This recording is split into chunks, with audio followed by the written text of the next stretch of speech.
What is up, everybody? I'm NoLucksGiven here with your afternoon snap, and to wrap up this holiday season, there's 2 featured locations with the spirit of giving. However, not everyone has been nice this season, so some people deserve some coal, and in this game, I'm giving away some coal in the form of Agatha Harkness with today's brand new featured location, which is White Palace, and we'll see that pop up in just a moment here. This is a silly little Agatha deck that I just threw together.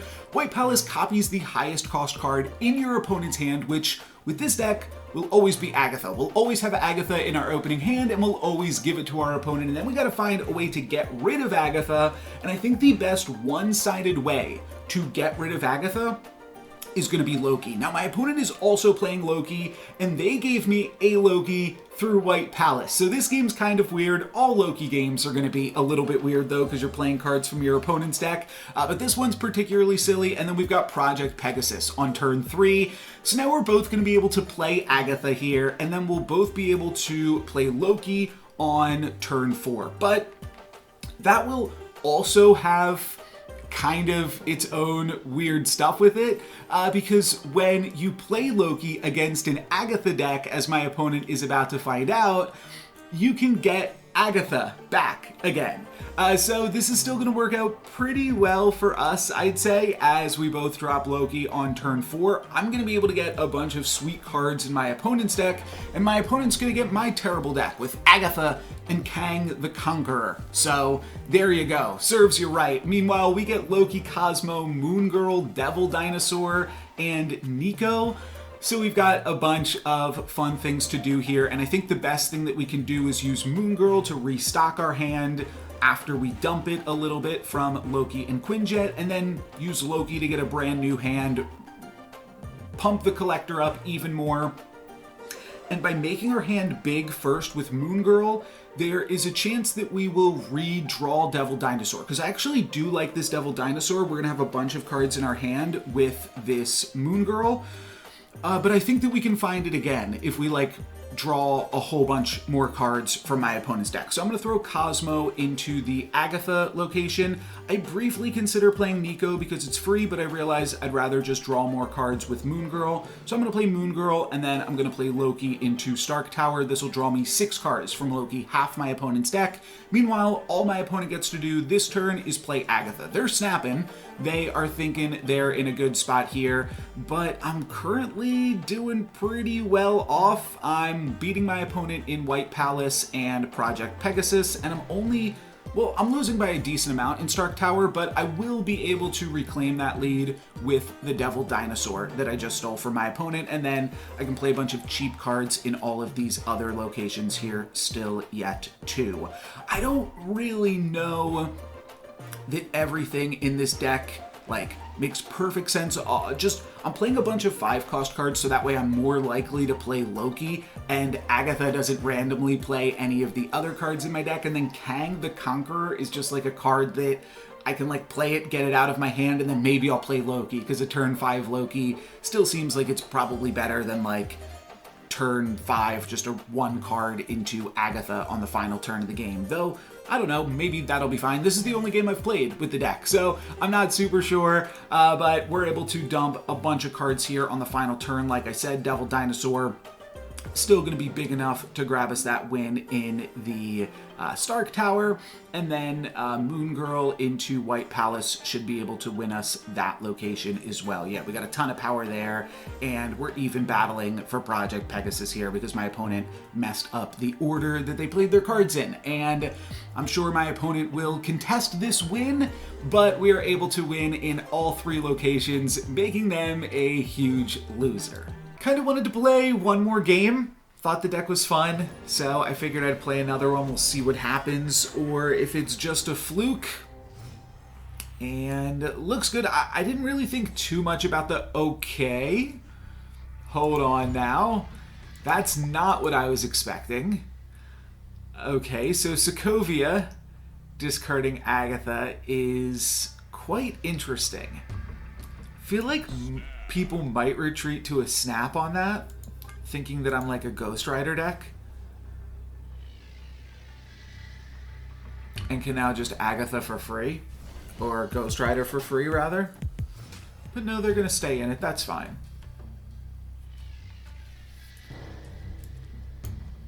One kind of cool thing we get to do here is we get to play Loki on 4 into Quantum Tunnel, which will put it back in my deck and potentially allow me to play Loki on turn 5, though this isn't a great Loki matchup, to be fair.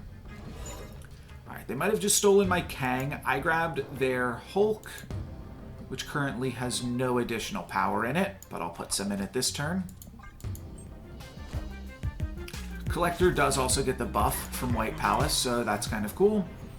And they pump up their Hulk. I think I am just going to throw down Loki.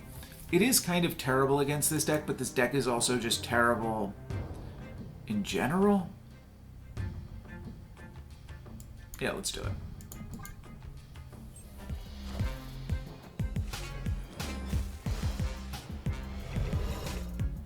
Still got a little bit of time to do some stuff, and we got Claw. That is true. Putting stuff into the Quantum Tunnel is actually really good with this deck.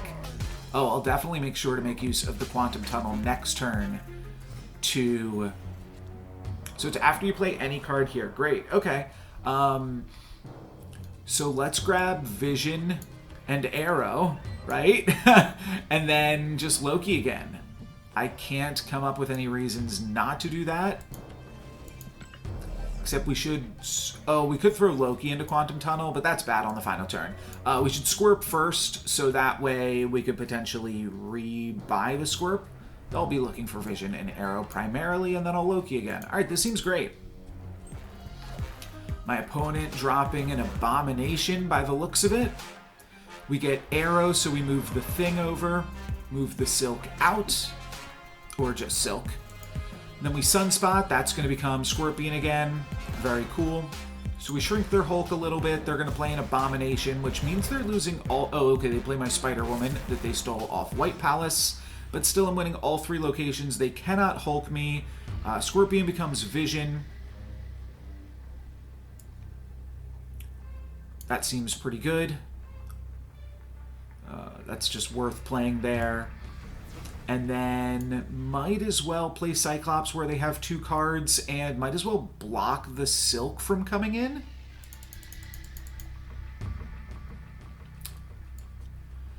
Sure. They claw into Sokovia. Well, no, we have priority. So they could certainly beat me in White Palace.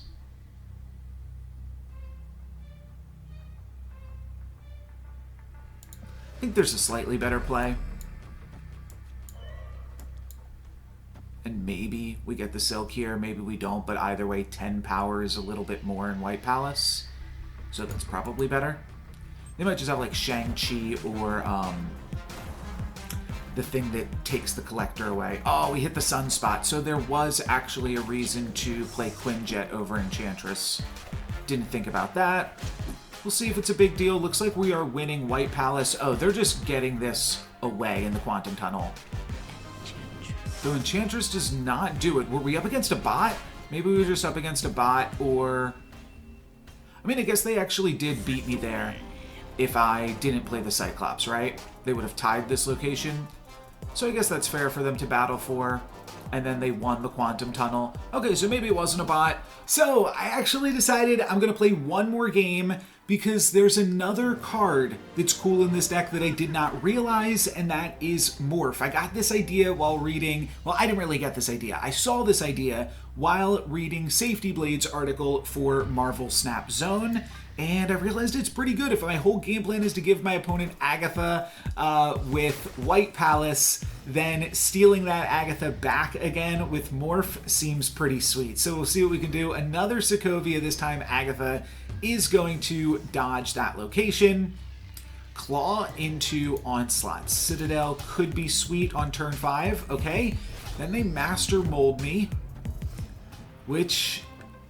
I don't know, could stop me from playing Loki. That could be a little bit awkward. We do find the Morph. Morph is going to give us the Jin from Nor Dimension, which means we will be able to play Agatha on turn 5.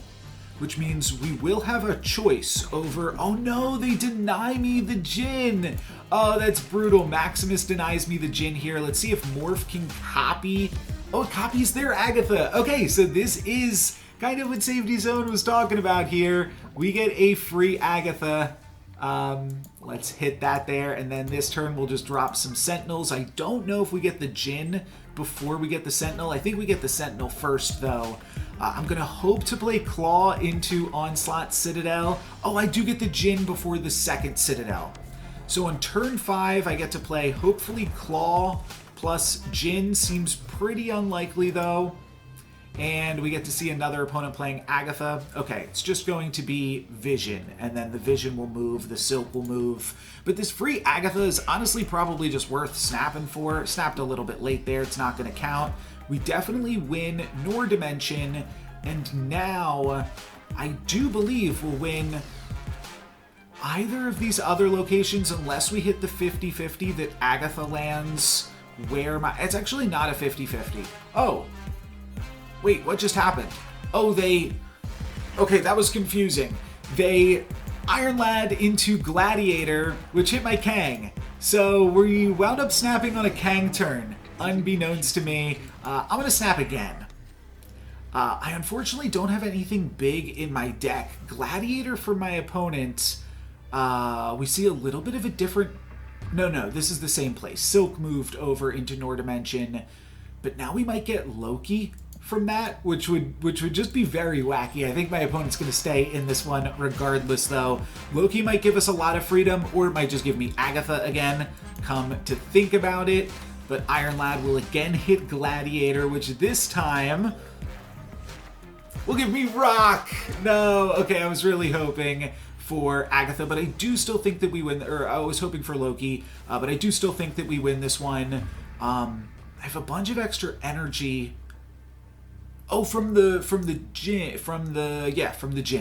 Okay. So I play an extra Sentinel. It doesn't really do much for me. If my opponent plays Agatha here, I lose. If they play it here or here, I win. So I think that's a 66% chance to win the game, and my opponent will retreat to that one, which means they probably played Agatha in Nor Dimension. So there you go. There is some Safety Blade spice. I also wanted to talk about Sunday's featured location, which is Oscorp Tower.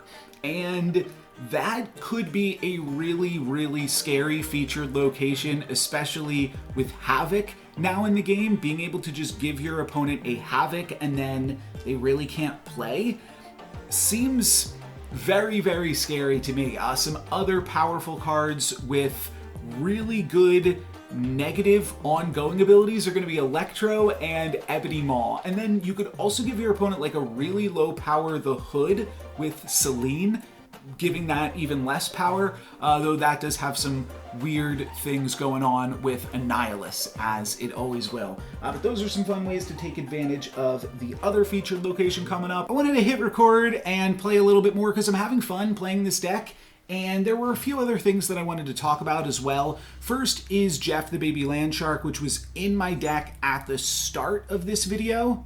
Yeah, sure, let's snap.